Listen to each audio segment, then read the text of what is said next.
Welcome to Women's Sports Weekly, where women's sports happen every day, but we talk about it once a week. I'm Carolyn. And I'm Danielle. Women's Sports Weekly is a podcast where we discuss the latest news, explore interesting stories, and share our love for women's sports. Follow us on Instagram, YouTube, and TikTok at Women's Sports Weekly Pod. Follow us and rate us on Spotify and Apple Podcasts. Send us an email at womensportsweeklypod@gmail.com, and we may feature your email on or in the Les, our listener experience zone. And that's where we are. We're in the Les. Yes, but the Les is also, if you send us an email or send us a DM about a topic you want us to cover, we can cover it in that segment. Yes, so we're really confusing the people, but we've named our basement the Les, and that is where we are right now. First time recording down here. Scout is happily sitting in between us instead of on the floor at our feet when we record. So I think she's really happy with the upgrade. I'm so happy to be down here. Obviously, we need some decor, but we're on the big gray couch. We've got the trim in. We've got our TV to my left. We've got the bike down here. It's really starting to come together. It is. And April has come to an end. Your birthday month has come to an end. How are you feeling? I feel great. I celebrate a little bit into May. We had my birthday party on May 1st, which was so fun. And we had some people over at our house, got to give them tours of the basement, which is really what happens when you turn 35. You just have people over to show off the new home improvement. Yep, it is true. So we did that. And then on top of that, you were also showing off and you were making pizza for everyone, and you made 10 pizzas.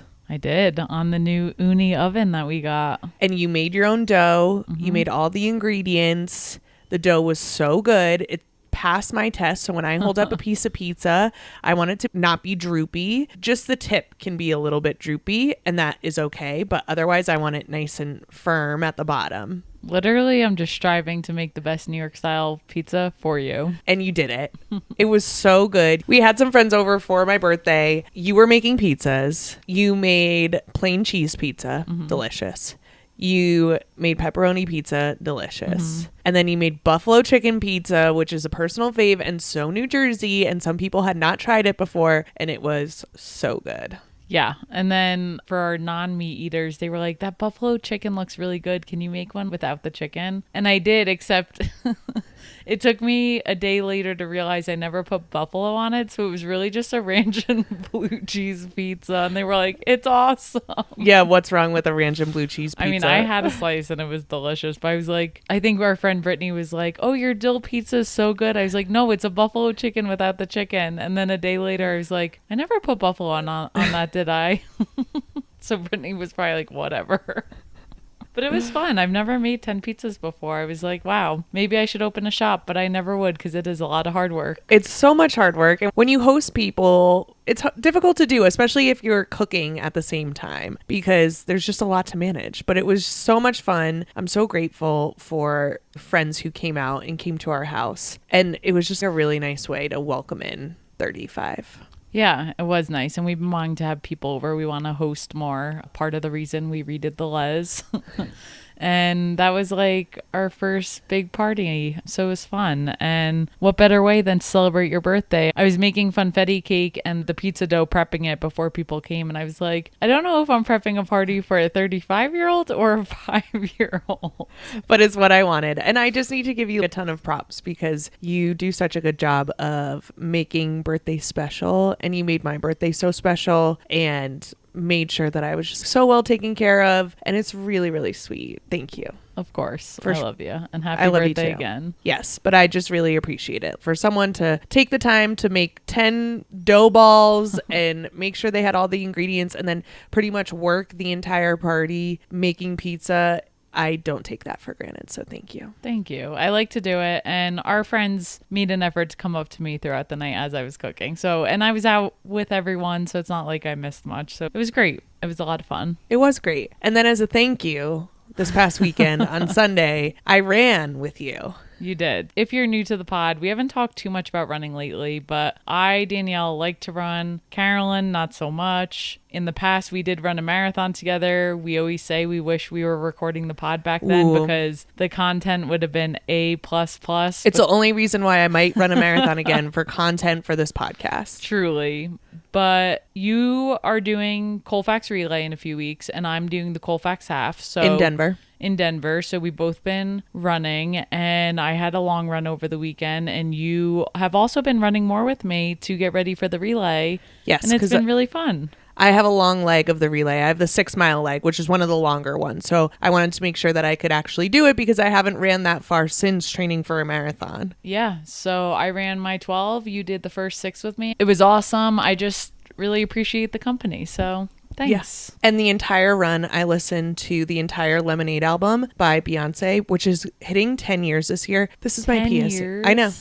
Isn't that crazy? I did not know that. If you have not listened to the Lemonade album recently, you need to go back and listen to it all. It is so good. It is such a great album from start to finish. My recommendation is, if you're going on an hour-long run, is to play Don't Hurt Yourself 2 times, Freedom 2 times, and All Night 2 times, and everything else once, and it'll get you to an hour. And it is a really great experience. I was like moving my hands the whole time on the run, and you kept thinking I was trying to talk to you, and I was like, no, I am in the zone with Beyonce. Please. I know. You kept mumbling words, and then eventually I realized, oh, she's just singing, not trying to talk to me. It really made my run so much more enjoyable. So I need to keep that in mind. Revisit albums that I love from start to finish and go with it. I'm going to have to add some of those songs to my half playlist coming up. Yes. Don't Hurt Yourself. I was like, it's just so good. It's so good. Go back and listen to the Beyonce album. Love. All right, let's get into some sports. Yes, starting with the highlight reel. I wanted to touch on Allyson Felix, who is attempting a comeback for the 2028 LA Olympics. For a little background, she retired back in 2022, and just recently, she's now 40, announced that she is aiming to come back for 2028 LA Games, where she grew up, so that's her hometown. She is a very decorated track athlete. She has 11 Olympic medals, which is the most of any woman and the most of any American man or woman in track and field. So the most of any woman worldwide, and then the most of any American man or woman in track and field. Yes, that's correct. So very highly decorated. These medals were earned during the duration of 5 Olympic appearances from 2004 to 2020. Wow. Yeah. And now gunning for 2028. Yeah. And she has a total of 7 golds, 3 silvers, and 1 bronze. Off the track, she is a big advocate for athlete parents and has changed sponsorship pregnancy policy conversations. So she's also known for doing things in that realm. Yes, meaning a sponsor can't drop you if you become pregnant, which was the standard at the time. And she was like, no, we're not going to do that anymore. Yeah, so that's huge. And she has 2 children of her own. She has a 7-year-old and a 2-year-old. She has a history of pregnancy complications, and this really informed her decision to advocate for these things. She also talks about her inspiration and where she draws it from. So think Tom Brady, LeBron James, Lindsey Vonn. Yeah, we're seeing it more and more as technology increases, and not even so much technology, but people knowing their body and just taking care of their body. I've heard Sue Bird talk about this. The older you get, it just means the more time you have to spend on your recovery, your nutrition, your weight training. You just have to be so meticulous about it. And people are learning that you can't just party and play whatever sport it is. You have to really take care of yourself.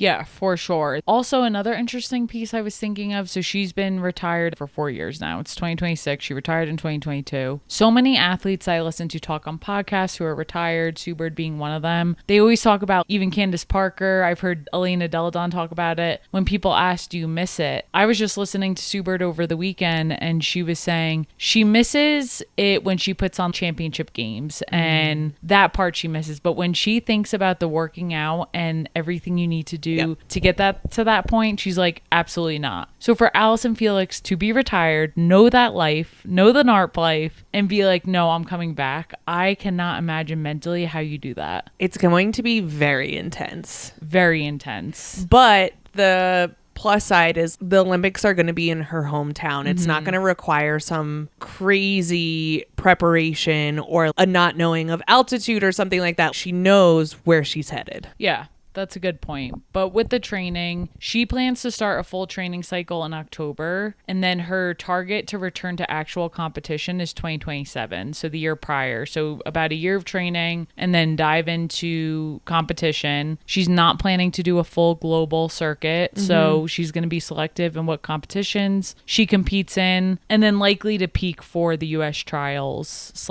LA in 2028. Like those are her big competitions she's aiming for. You don't just get to go to the Olympics. You have to do well in the US trials. I think for her, she can get back into form. And for the 4x400 relay, mixed and same gender, you just have to be running well and the team to choose you. If you think about Allyson Felix, as long as she's running well, as long as she's not injured, she can make that team without having to win, right? Sure. And they may do that because she's running really, really well. They may also do that because it's a great story. Yep. She can also qualify in other ways for her other runs that she does, but the relay seems like a really great way to get in. For sure. And whether she gets in the Olympics, whether she medals or not, everything she's doing, I feel like is rewriting the story for moms, for maybe athletes who are a little bit older, for someone who's retired and wants to come back. So I think you can look at it as a win no matter what and an inspiration to different people. And I think it's really awesome. She probably thought about this for a very long time and then announced it. So I think it's awesome she's doing that. Yeah. And I'll just say, I think she has one of the best smiles in the world. I love that. She really does. So sweet. So I'm excited to see her smile again. Yeah.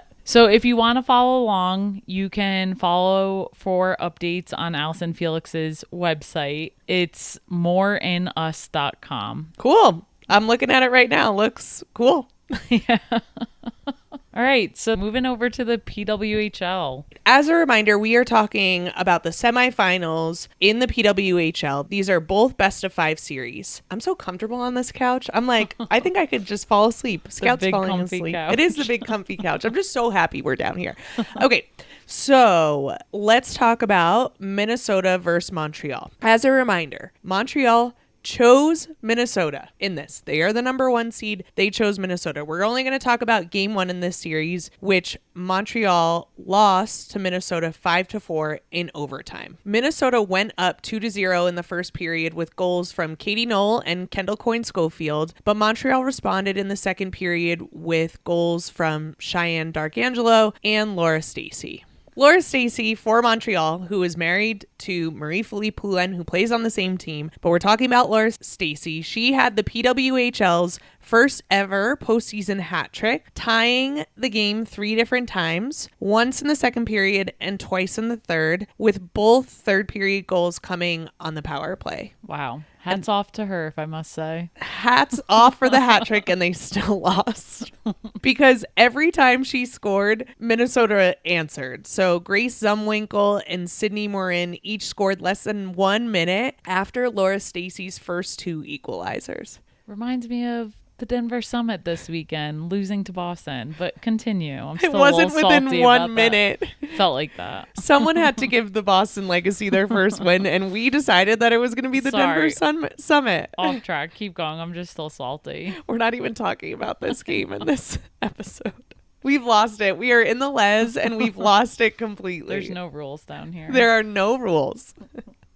Okay, back to this game. So then, in overtime, Jinsey Rose, not Gypsy Rose. Do you know who Gypsy Rose is? Not a clue. Okay.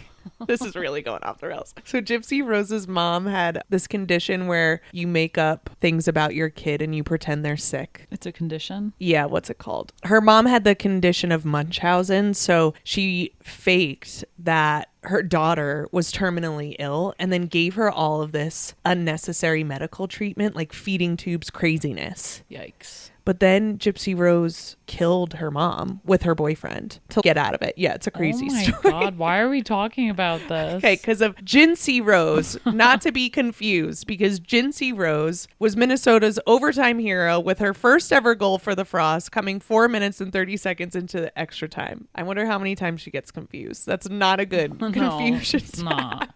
And to put this win into perspective, this was the Frost's first win against Montreal after losing their previous 6 meetups. So every time they played each other this year, which I believe was 4 times in the regular season. And this dates back to March 2025. So all the way back to last season. And Minnesota finally beat them. We're not covering Tuesday night's game, but we'll see what happens in this series. Yeah. It's best of 5, so anything could happen. We still got time. On the other side of the semifinals, we have Boston Fleet versus the Ottawa Charge. And right now they are tied 1-1 in the series. The Fleet won the first game 2-1, and then the Charge won the second game 3-1. So these games have been low scoring and very physical. A fun fact is every Ottawa playoff series in franchise history has been 1-1 after 2 games. Okay, we're only in our third year of the PWHL, but I love a fun stat. Still, yeah, 3 for 3 on that one. Gonna dive into game 2 here. So the main storyline for game 2 is definitely the goaltending. We have the Ottawa Charge goalie Gwyneth Phillips, who was absolutely unreal in this game. 30 saves. 30-3-0. I don't know how many saves is good in hockey. Carolyn, 30 saves. Could you imagine the puck coming at you that many times? No. And you saving it? 30 saves. And she had 14 of those saves in the first period alone. So it wasn't for lack of Boston's shots on goal, but Gwyneth was on fire from the goal line, and she just really held the line in this game. So Boston outshot Ottawa again. So for the second straight game, they outshot Ottawa, but obviously Ottawa was able to capitalize and Boston couldn't because Ottawa won the second game. A few key moments from the game. Oh boy. I see these names coming up and I am just looking at you to give me some good pronunciation. Oh, I really practiced this. Ronya I believe it would be Rania. Oh, yeah. Rania Savalina opens the scoring and scored her first career goal in her 10th postseason game. I don't know if that's right. Again, if you're new to this podcast, I really try. I struggle with names. It's really difficult for me. I'm not going to pretend I'm good at it. But you do have the pronunciation here, and I'm seeing Savalainen. And I think I'm dyslexic. Savalainen. Okay. Rania Savalainen. Let's try to do her some due diligence, but it's not for Danielle's lack of trying. Yes. Maybe you should say the next name. No. You're doing great. So Rania Savalainen scored first. Oh, good. This one's good too. We're not making fun of these names, Carolyn. Fanuza Kadir. Why does your mouth do that? Because I'm scared. Fanuza Kadirova had the game winner. This was also her first playoff goal and her second game-winning goal in the last 3 games. So you can say she's becoming a clutch player at this end of the season here. Yeah, I love it. And then you have Megan Keller-Ford, who scored Boston's only goal in the game with 10 seconds left in the second period. Ottawa's goaltending and defense has really been tightening up. Ottawa has only allowed 1 or fewer goals in the last 5 of their 6 games, which is awesome. And at this point, I would say Boston's biggest concern is finishing. And they've been held to 1 goal twice at home, both versus Ottawa. So it's a tough matchup. Yeah. And they didn't choose this matchup. This is the 2 versus the 4. Yes. So for game 3, which is played on Friday, they will play at Ottawa, and the pressure flips to Boston now. With it being 1-1, Boston will be away. Overall, Boston is controlling play, but Ottawa is controlling the scoreboard. And right now, that is the difference in this series. We shall see what happens in the PWHL playoffs. Yes. So that is our highlights for this week. Before we get into our deep dive, we are going to kick us off with some Women's Sports Weekly updates, starting with Run Club. A pup date, because we have our pup here.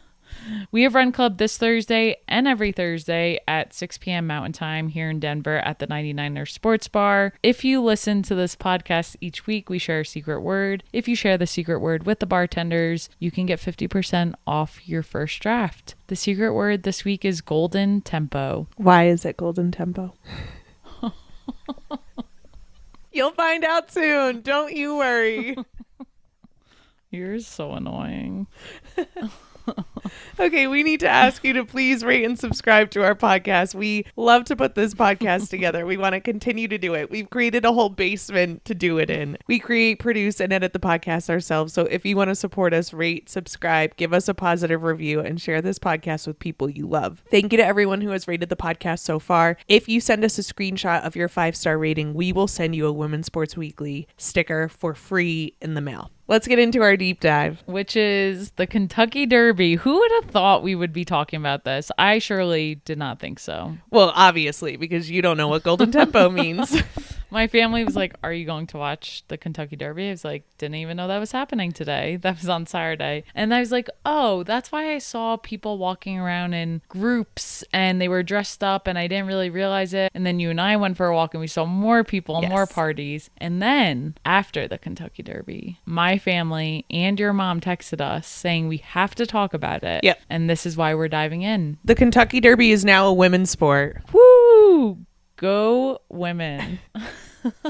I just love that you have no idea what's about to come forward. I've been paying attention a little bit with the Kentucky Derby. I saw some highlights. Okay, good. And I saw the race and it was incredible. So Cherie DeVaux became the first woman to train a Kentucky Derby winner when Golden Tempo, that's the name of the horse, Go Golden, won the Kentucky Derby from behind.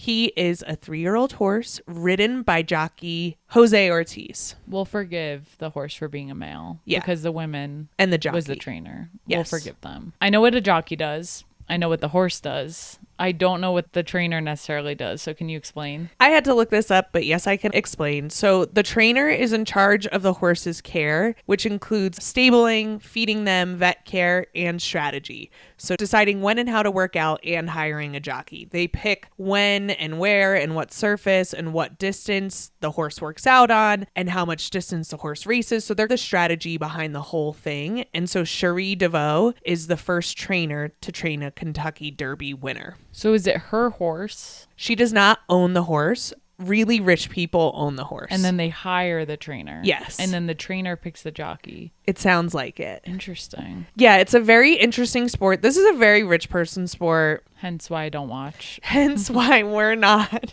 up on it.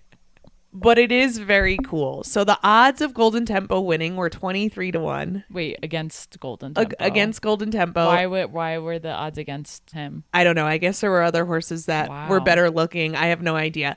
But he started all the way in the back and then he just at the very end made a run for it. Wow. And the jockey beat his brother. His brother was on a different horse and was about to win. And his brother, Jose Ortiz, just went past on Golden Tempo. The jockeys are also so tiny. Yeah. They're I such knew that. tiny little men. Cherie DeVaux was the 18th woman to saddle a horse in the Derby. So the 18th woman to try in its 152-year history of the Kentucky Derby and the first woman to win it. We love to hear that. Go gals. Go gals. If you had a Kentucky Derby horse, what would you name it? Ooh, I'm looking at Scout here, so it's hard to not. Probably Scout. Scout. Scout 2.0. But they usually have cute names. Good Girl Scout would be a good one. Like a Girl Scout. Good Girl Scout. What would you name your horse? I thought about this before. I didn't think about it, so maybe I'll come up with something. Hey Girl Hey. Hay. Girl Hey. Cute. I'm assuming that my horse would be a female. Duh. My other idea, Meryl, like a mare, Meryl Streep. Okay, I thought you were going Meryl Streep, but Meryl. Okay. Because a mare is a female horse. Got it. I didn't know that. Yep, those are my names. Love. But you won't see us at any horse races. I don't like how we treat the horses. I know. It is sad. Yeah. We saw a lot of horses on our run over the weekend. That was cute. We did. And I just don't like that they're very disposable. And then when they're not doing what they're supposed to be doing, then they just get killed. Really? Yeah. Oh, I don't like that at all. I didn't know that. I know. It's not. It's not the nicest. And they say it's because the horse is in pain. It broke its leg, whatever. And it's like, can we send it to a nice horse farm somewhere and have it be rehabbed? Like, why are we doing this? That's horrible. But anyway, Back to the Kentucky Derby. I have another question for you. Were you ever a horse girl? I don't know. I feel like I've heard that term before, but I think it was mean. You've heard it used in a mean way. I think so. What is it? The definition of a horse girl, this is from the internet. A person, typically a young girl or woman, known for intense passion for horses, often accompanied by specialized knowledge, a devoted, sometimes shy demeanor, and a disregard for mainstream social trends. So are you calling me a horse girl? Are you a horse girl? I don't have an insane passion for horses, but I don't keep up on the trends. So when I was reading it online, it was like, if you have a horse and you're a girl, you're not necessarily a horse girl. Okay. You don't have to be an owner of a horse in order to be a horse girl. There are many horse girls who are not owners of horses. And also, you could be an owner of a horse and not considered a horse girl because you're not so intense on it. Someone on the internet made the comparison. A guy can own a sword and he's not a sword guy, but you know a sword guy. Oh, that guy's a big sword guy. Sure. Does that make sense? Someone who's really into something. Yeah. I gotcha. When I think horse girl, I think of hobby horsing. Do you know what that is? No. So you've probably seen it. It's where usually young girls perform equestrian style movements such as show jumping and dressage, but they're doing it on a handmade toy horse on a stick. Have you seen that? Oh, no. And I don't want to, if we're being honest. It's really something. I mean, they're really talented. No, I have no interest. I could never do what they do on it, but like when people say horse girl, that's what I picture. Wow, okay. Good for them. I'm looking at the camera. If you are a horse girl, you need to write into the Les. We need to know all about it. What makes you a horse girl? What makes a horse girl a horse girl? Do you also hobby horse for fun? Please tell us. Yeah. Okay, and that's our coverage of the Kentucky Derby. That is. And that kind of wraps up what we're talking about this week. But what are you looking forward to this week, Car? The PWHL playoffs continue this week. Game 3 of the semifinals between the Montreal Victoire and the Minnesota Frost will be this Thursday, May 7th at 7 p.m. Eastern Time on YouTube. What do you have, Danielle? I'm looking forward to the start of the WNBA. Now, there has been preseason games that for the past week or so, but the official start begins Friday, May 8th. I'm looking forward to the Washington Mystics versus the Toronto Tempo at 7:30 p.m. Eastern on YouTube TV. Who's winning it? Ooh, got to go with Tempo for Mabry. First game, first win of the season. We'll see what happens. We shall see. That is it for this week. We will see you next week on Women's Sports Weekly. In the meantime, watch women's sports and share the podcast with your friends. Rate and subscribe to the pod on Spotify, Apple, and YouTube. Thanks for joining us.